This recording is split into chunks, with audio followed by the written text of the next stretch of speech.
A 45-person company cut its overhead by 40% in under a year, not by layoffs, not by cutting tools, by moving 2 functions offshore, and the payback hit in 6.3 months. Here's exactly how the math worked. Most companies make the offshore decision on a gut feeling. It feels cheaper. Everyone's doing it. This one didn't. They ran the numbers, and the numbers are clean. So instead of theory, you get a real before and after P&L. Here's the setup. Dallas-based B2B SaaS, $6.2 million in ARR, growing about 18% a year. Profitable, but no room to keep adding headcount at US salaries.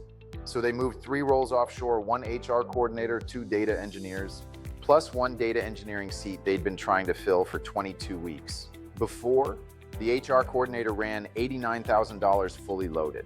The 2 data engineers, $432,000 combined. After, all 3 offshore roles cost $124,000 a year.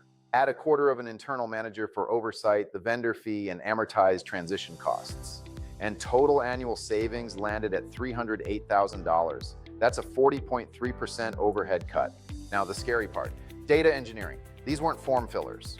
They ran Snowflake, dbt, and Airflow pipelines. So how do you move that offshore without the whole thing falling over? They ran a parallel period, old team and new team side by side before the handoff.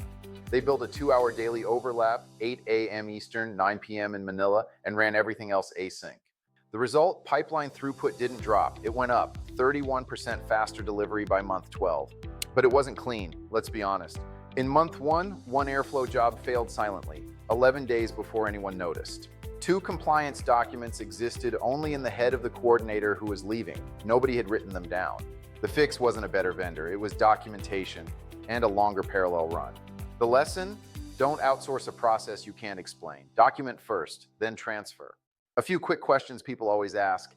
How long until ROI? For most companies, 4 to 7 months. Year 1 always runs lower than steady state. Do offshore data engineers work US hours? Here, yes, a 2-hour overlap window and async for the rest. Who's legally responsible for compliance? The US company.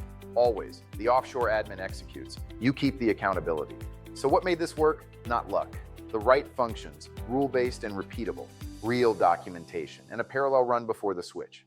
The savings are real, but only when the prep is real. The full breakdown, every number roll by roll, is on the blog. Links in the description. And if you want to model what this looks like for your own team, that's exactly what we do at Core BPO. Reach out.